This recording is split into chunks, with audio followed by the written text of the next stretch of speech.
तो आदाब, नमस्कार, गुड इवनिंग, सत श्री अकाल। एक बार फिर आप तमाम लोगों का स्वागत है क्राइम तक की कहानी के इस एपिसोड में। उम्मीद है पूरी फैमिली अच्छी होगी, अपना ख्याल रख रही होगी। अभी चंद दिन पहले ही करवा चौथ बीता है। करवा चौथ हर पत्नी अपने पति की लंबी उम्र के लिए दुआएं मांगती है, व्रत रखती है। करवा चौथ के साथ भी कोई शख्स जुर्म करे या करवा चौथ के दिन ही जुर्म करे, आप कहेंगे कि ऐसा नहीं हो सकता, लेकिन मैं बार बार कहता हूं कि जुर्म या क्राइम कभी भी कहीं भी किसी के साथ हो सकता है।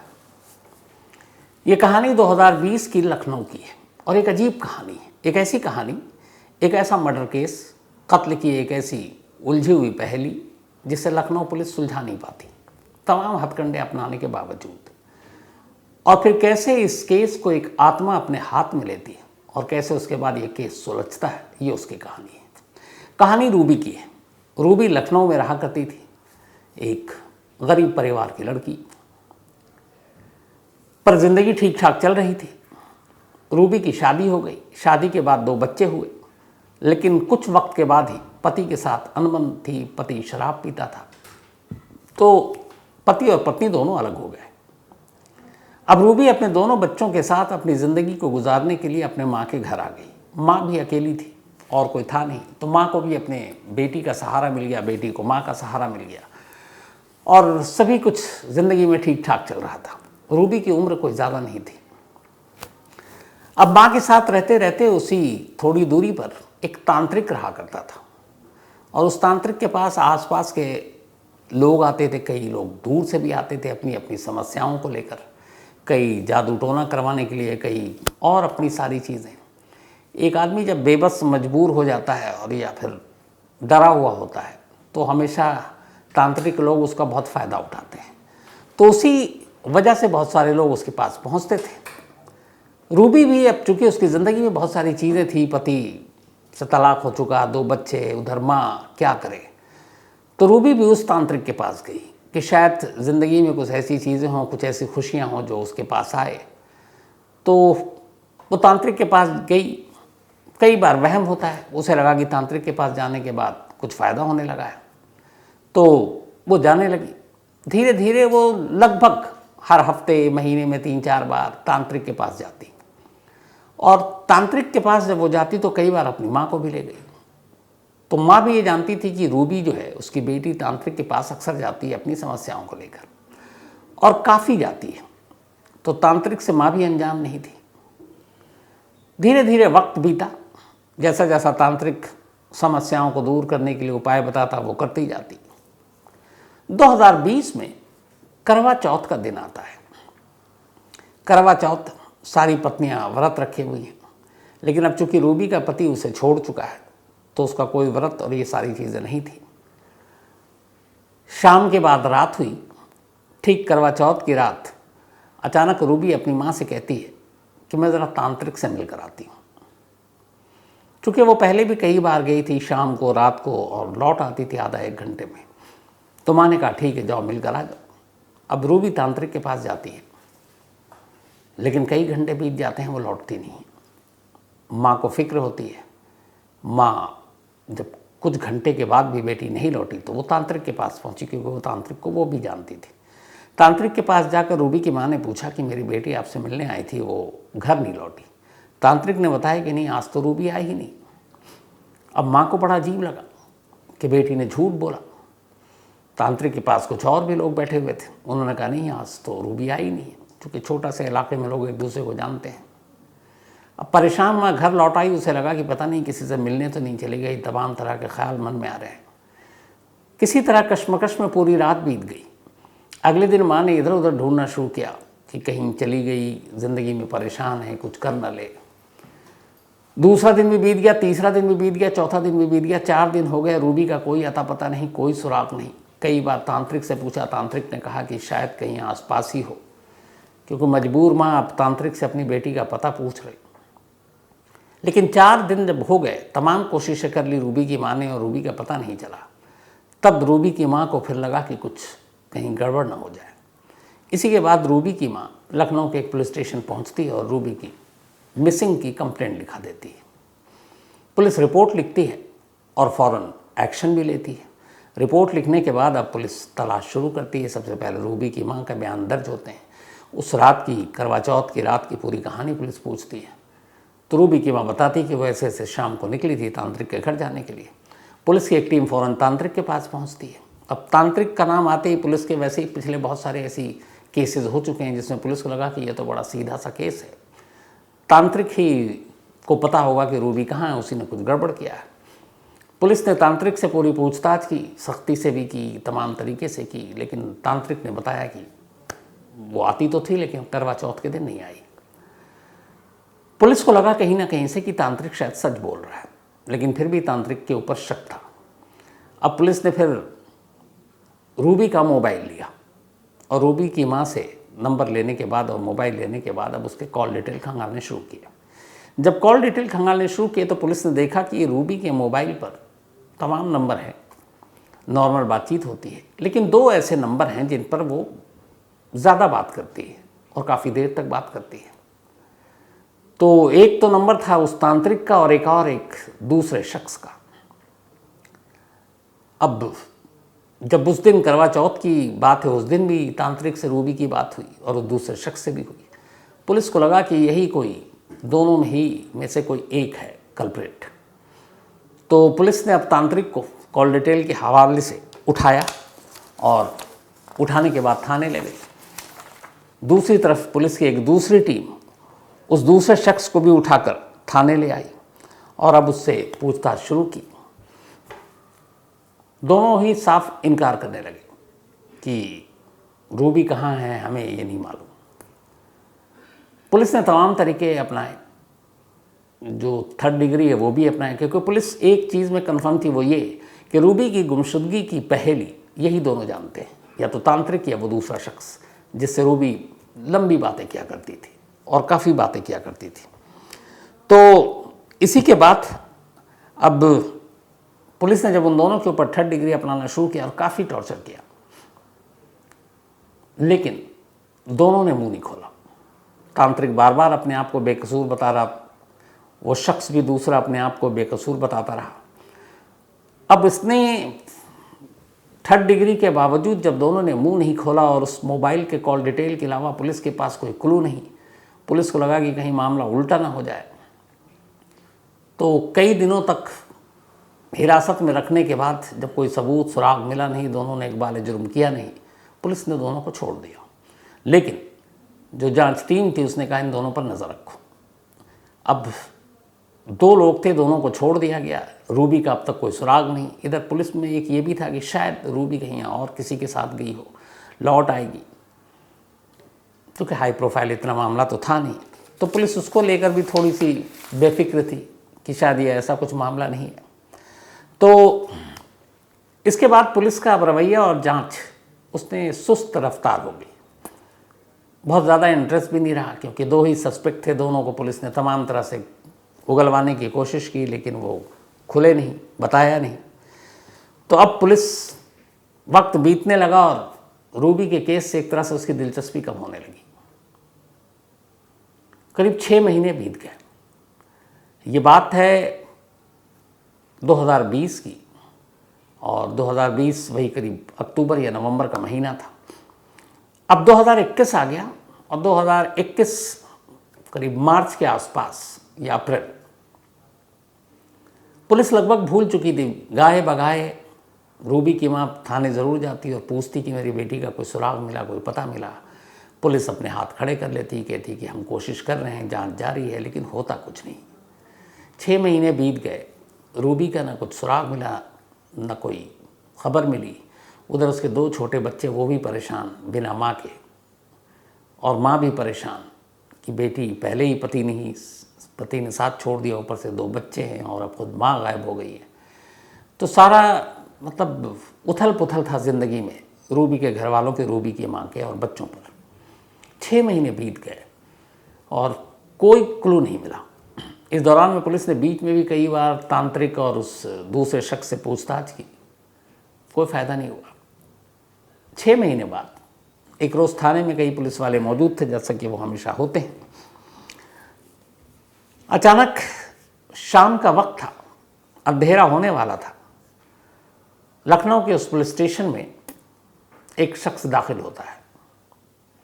ये वही था जिसका नंबर पुलिस के पास था और जिससे पुलिस ने कई बार पूछताछ की और कई बार 3rd डिग्री का भी इस्तेमाल किया। नाम पवन था, उम्र यही कोई 30-32 साल के दरमियान।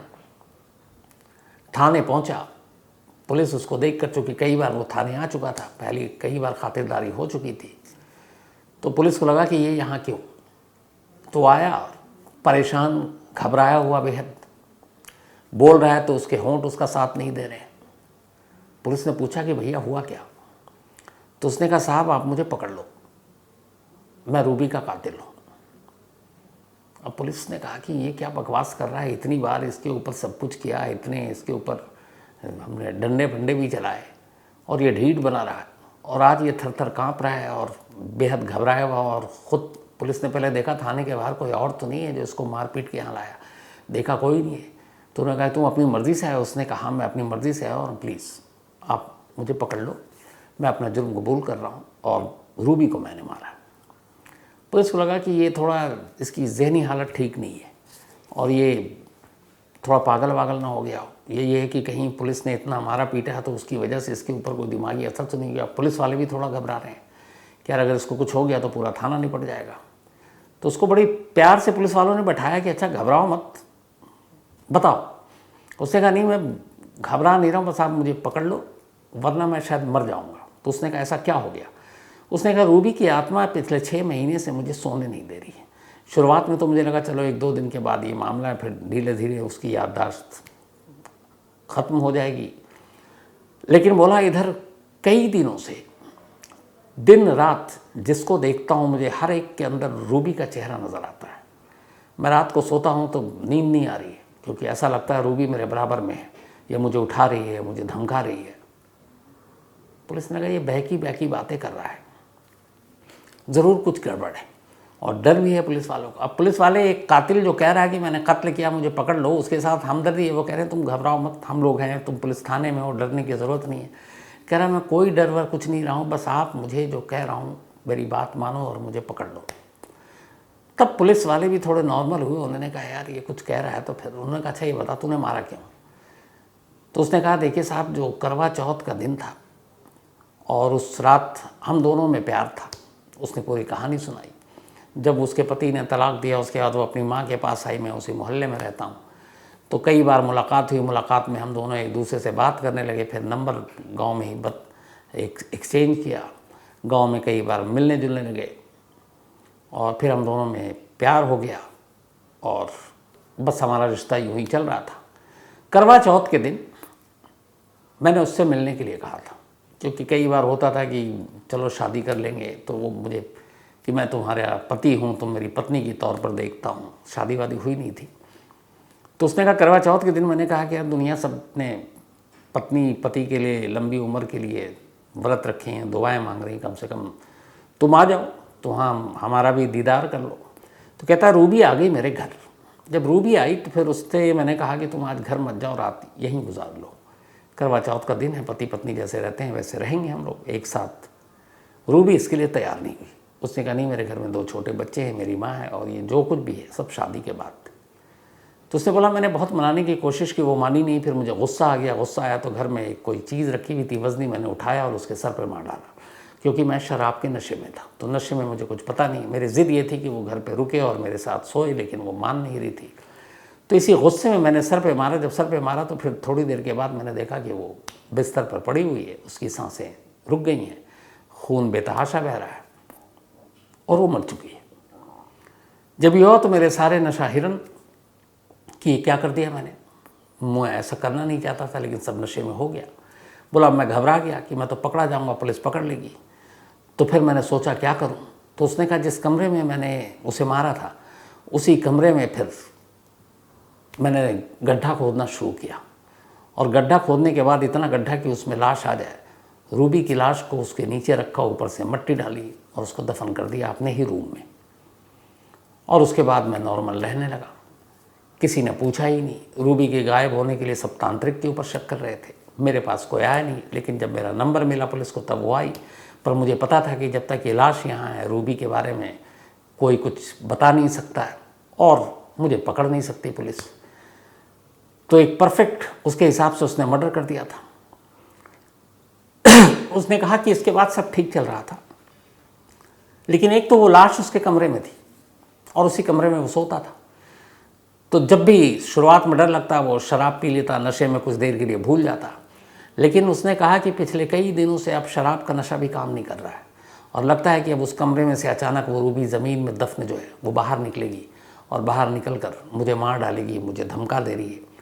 तो मतलब 24 घंटे तक मुझे उसका चेहरा, मैं बाहर निकलता हूँ तो हर औरत या लड़की में मैं रूबी को ही देखने लगता हूँ और वो मुझसे बदला लेगी। तो कई दिनों से मैं सोया नहीं। रूबी की आत्मा है वो मुझे तंग कर रही है। अब मुझे लगता है कि मैं पागल हो जाऊंगा या रूबी मुझे मार डालेगी। तो बचने का एक ही तरीका है कि मैं अपना जुर्म एक्सेप्ट करूँ और आपके पास आ जाऊँ, और इसीलिए आया हूँ। जब पुलिस ने सारी कहानी सुनी तो उसने कहा कि अभी तक शायद इसकी दिमागी हालत ठीक नहीं है, क्योंकि कोई कातिल यूं आकर थाने में अपना जुर्म कबूल नहीं करता। लेकिन यहाँ एक पॉइंट था। उसने बताया कि रूबी की लाश मैंने अपने कमरे में दफन कर दी है। पुलिस को लगा कि अगर उस कमरे से वो लाश बाहर आ गई तो इसका मतलब है कि वो जो कुछ भी कह रहा सच कह रहा। पुलिस की एक टीम फ़ौरन उसी रात पवन के घर जाती है। उस कमरे में ज़मीन की खुदाई की जाती है। इत्तेफाक से खुदाई करने के बाद वही होता है जो पवन ने कहा। उसने सच कहा था। अंदर से कंकाल बाहर आता है। जब कंकाल बाहर आता है तो अब चूँकि 6 महीने हो चुके थे, वो सारे कपड़े वपड़े सब गल चुके थे। अब कंकाल से कैसे कोई पहचान सकता है। फिर भी माँ को बुलाया गया रूबी की, वो आई। अब कंकाल देखकर दुनिया का कोई शख्स नहीं बता सकता कि वो उसकी बेटी है। तो पुलिस को लगा चलो अब DNA के थ्रू इसका पता करेंगे। लेकिन इत्तेफाक से उस गड्ढे से 2 चीज़ें मिली जिसे देखकर और उस कंकाल से रूबी की माँ ने पहचान लिया और उसने कहा ये रूबी है। एक उसके हाथ में कंगन थे जो 2, वो एक टिपिकल कंगन था। तो कंगन कंकाल के हड्डियों के साथ ही था। दूसरा रूबी का एक लेफ्ट पैर का ऑपरेशन हुआ था और उसमें रॉड डला था, वो गिर गई थी। तो उस कंकाल के अंदर वो रॉड अब साफ दिख रहा था और उसने कहा हाँ इसी जगह डला था। तो ये 2 चीज़ें थी निशानी के तौर पर। माँ ने कहा, पुलिस ने मान लिया। लेकिन अब कानून और अदालत में तो ज़रूरी है कि DNA भी मैच करा जाए। तो फिर पुलिस ने सैंपल लिया, DNA कराया। DNA टेस्ट में भी मैच कर गया, यानी कि वो रूबी थी। इसके बाद पवन को पुलिस ने हिरासत में लिया, चार्जशीट बनाई, उसे जेल भेजा और ये केस अब भी ट्रायल कोर्ट में है, सेशन कोर्ट में। इसका फैसला जब होगा और क्या होगा तो कभी मैं आपको फॉलोअप में ज़रूर बताऊंगा। तो ये थी आज की कहानी। लेकिन कहानी ख़त्म करूँ उससे पहले वही अपना सिलसिला। आज अब्बास और शिफा, इन दोनों का बर्थडे है और ये दोनों ट्विन हैं, यानी कि जुड़वा हैं। तो और शायद अदमान में रहते हैं। तो हैप्पी बर्थडे अब्बास और शिफा, आप लोग हमेशा अच्छे रहो, खुश रहो। और ये भेजा है समीरा, उनकी मम्मी हैं, और अली कौसर ने। इसके अलावा सोमा का भी आज बर्थडे है, तो हैप्पी बर्थडे सोमा। और ये भेजा है जेसी ने। और इन्होंने कहा कि क्या आज तक पर भी मैं आपकी कहानी सुन सकती हूँ? कैसे सुन सकती हूँ? या टीवी पे इनका है। तो आज तक पे तो ये कहानी आती नहीं, वहाँ तो वारदात आता है। हाँ, टीवी पे ये है कि आजकल स्मार्ट टीवी आता है, तो आप टीवी पर यूट्यूब लगाकर क्राइम तक कहानियाँ सुन सकते हैं। बहुत सारे लोग सुनते हैं ऐसे। लक्ष्मी, इनका भी आज जन्मदिन है, तो हैप्पी बर्थडे लक्ष्मी। और ये बाबू पड्डा ने भेजा, बल्कि बाबू पेड्डा। साथ ही आराध्य अटरी, इनका भी आज जन्मदिन है, तो हैप्पी बर्थडे आराध्य। और ये भेजा है पिंकी ने, जालंधर से। पिंकी के बेटे हैं आराध्य। साथ ही आज पूनम जैन जी की बिटिया का भी बर्थडे है, मतलब बिलेटेड हैप्पी बर्थडे। और इन्होंने बिटिया का तो नाम लिखा नहीं, कोई बात नहीं पूनम जैन जी, आपकी बिटिया को पूरी क्राइम तक फैमिली मेम्बर की तरफ से happy birthday, happy belated happy birthday. इसके अलावा आज एंजिलेना चेटियार और डेविड, इन दोनों की एनिवर्सरी है। तो एंजिलेना और डेविड, आप दोनों को बहुत बहुत बधाई, मुबारक, congrats. Kritika Kapoor, thank you so much Kritika आपके मेल के लिए। Devendra Tiwari, thank you so much Devendra आपके इस मेल के लिए। इसके अलावा मोहित त्रिवेदी, मोहित त्रिवेदी ने बड़ा अच्छा एक सवाल पूछा है कि आप को मैं हमेशा सुनता हूँ, कभी आप अपनी कहानी में क्राइम तक के बारे में लाइक, सब्सक्राइब या बटन घंटी वो सब दबाने के लिए गुजारिश या अपील क्यों नहीं करते?